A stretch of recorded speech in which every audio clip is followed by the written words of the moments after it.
اگر آپ deal close کرنا چاہتے ہو یا سیل کلوز کرنا چاہتے ہو اور اپنے کسٹمر سے یس کرنا چاہتے ہو تو یہ ویڈیو آپ کے لیے ہے. Today I will share the 4 step framework sales framework to close deals. And let's be very honest, sales is not generated through luck. Sales کسی لک کے تھرو نہیں ہوتی, قدرتی طور کے اوپر نہیں ہو جاتی.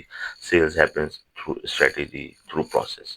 اور اگر آپ بھی ابھی بھی سیلس کے اندر جو ہے وہ ایشوز فیس کر رہے ہو, ڈیلس کلوز نہیں کر پا رہے ہو, تو یقین جانیے یہ فالٹ آپ کا اپنا ٹیلنٹ کا نہیں ہو سکتا, یہ پروڈکٹ کا نہیں ہو سکتا. موسٹ پروبیبلی یہ فالٹ جو ہے وہ کسی اسٹریٹجی یا کسی پروسیس کی نہ ہونے کی وجہ سے ہوتا ہے. تو چلتے ہیں. بہرحال لیپس ایک فریم ورک ہے. لیپس کا مطلب ایل فور لیڈس ہے, اے فور اپوائنٹمنٹ ہے, P for presentations and S for sales ہے. تو leads, appointment, presentation and then sales. It's called labs. یہ کنسسٹنٹلی سیلس کے اندر یوز ہوتا ہے اور اس کو بہت سارے لوگ یوز بھی کر رہے ہوتے ہیں. آپ نے صرف ان چاروں اسٹیپس کو فالو کرنا ہے and you will be perfectly starting doing sales. I am not saying کہ آپ سیلس جو ہے نا وہ فٹافٹ جو ہے وہ 100% کر دیں گے یا 10% کر دیں گے, but you will be able to make sales. پہلے اسٹیپ کی طرف چلتے ہیں وچ کالڈ لیڈس. لیڈس کا مطلب یہ ہے کہ آپ جو ہے وہ اپنی پوٹینشیل کسٹمرز کو ڈھونڈتے ہیں. ورڈ پہ غور کیجیے گا, ڈھونڈتے ہیں. یہ خود بخود نہیں آتے, چاہے آپ آن لائن ہو یا آپ آف لائن کام کر رہے ہو. Most of the sales people سمجھتے ہیں کہ بھائی سیلس جو ہے نا وہ لیڈس جو ہے وہ خود بخود آ جائے گی and then I will convert them into the leads. ایسا نہیں ہے. آپ کو مارکیٹ کے اندر جانا پڑے گا, آپ کو سوشل میڈیا, اگر آپ ڈیجیٹل سائٹ ہیں تو وہاں پر آنا پڑے گا, آف لائن سائٹ ہے تو مارکیٹ کے اندر جانا پڑے گا.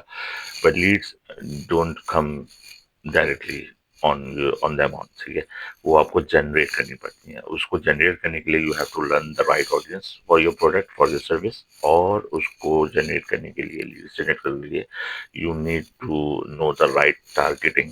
یعنی کہ آپ کو پتا ہو کہ آپ کا پروڈکٹ یا آپ کی سروس جو بھی آپ بیچنا چاہ رہے ہیں وہ کن لوگوں کے لیے ہے اور وہ کس طریقے سے ان تک پہنچ سکتی ہے. لیٹ سے آپ اگر کوئی چیز بیچنا چاہتے ہیں, لیٹ سے پین بیچنا چاہتے ہیں, اور آپ کسی پین کو ایک ان پڑھ سوسائٹی کے اندر جہاں پہ کوئی لکھنے لکھانے کا کوئی رواج ہی نہیں, وہاں بیچیں. اٹ وانٹ میک, مطلب کسی کو کوئی فرق نہیں پڑنے والا کہ اس کے اندر پین کتنا سستا ہے کتنا مہنگا ہے. تو you need to know the product right audience.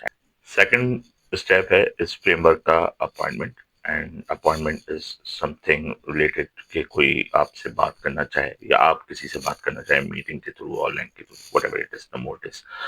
The problem is کہ یہ بھی لک کے تھرو نہیں ہوتی. You have to earn it. Leads آپ کے پاس آ گئی لسٹ ڈاؤن ہو کے, now you have to meet them تاکہ آپ اپنی پروڈکٹ وغیرہ کو جو بھی پچ کریں, یعنی اگلا جو فیز ہے پریزنٹیشن کا, اس طرف جائیں. اس اپوائنٹمنٹ کے فیز کے اندر جیسا میں نے کہا کہ آپ کو اس کو ارن کرنا ہوتا ہے. It means you have to be very careful by giving the value first. Earn کرنے کا طریقہ صرف اور صرف یہی ہے کہ آپ اپنی لیڈس کو ویلیو دینا شروع کر دیں. کولڈ کال کا ایک زمانہ تھا کہ ہم کولڈ کالنگ کرتے تھے, ابھی بھی آتی ہوں, تو یہ کام اب نہیں کرتا انٹل انلیس کہ آپ کوئی بہت ہی کنزیومیبل ٹائپ کی نیسیسٹی بیچ رہے ہوں, ٹوتھ برش جیسا یا کوئی کریڈٹ کارڈ جیسی چیز. لیکن کوئی ایسی اسپیسیفک پروڈکٹ ہے یا سروس ہے جو کہ سلیکٹڈ آڈینس کے لیے, سلیکٹڈ مارکیٹ کے لیے ہے, اس کے لیے آپ کو لازمی ہے کہ آپ کو پہلے ویلیوز دینی پڑیں گی. ویلیوز ایڈیشن کا مطلب اور بھی اس کو کھول لیتے ہیں کہ آپ کوئی انسائٹس دے دیں, کوئی ٹپس دے دیں, کوئی ایڈوائس دے دیں. اس طریقے کی چیزیں آپ اپنے لیڈس کے ساتھ شیئر کریں گے تو ٹرسٹ بلڈ ہوگا and then your calendar will be getting flood with the lots of appointments. Cold calling سے بچ کے رہیے گا اور یہ زیادہ امید مت لگائیے گا کہ لیڈس آ گئی ہیں تو ابھی سیلس میں کنورٹ ہوگا. تو لیڈس آ گئی, now we have to earn the appointments. اور پھر اگلا اسٹیپ ہے ہمارا پریزنٹیشن کا. پریزنٹیشن ہے step number 3 successful sales framework کا. پریزنٹیشن کا مطلب ہے اپنا پروڈکٹ دکھانا یا اپنی سروس دکھانا, through slides, through words, through prototype, what ever it از, کچھ بھی ہو سکتا ہے. پریزنٹیشن میں انگلش والی بات کر رہا ہوں, کارپوریٹ کلچر کے اندر پریزنٹیشن پی پی ٹی والی بات نہیں کر رہا. تو پریزنٹیشن کے اندر آپ نے ایک چیز خیال رکھنا ہے کہ it has not to be robotic or monologue.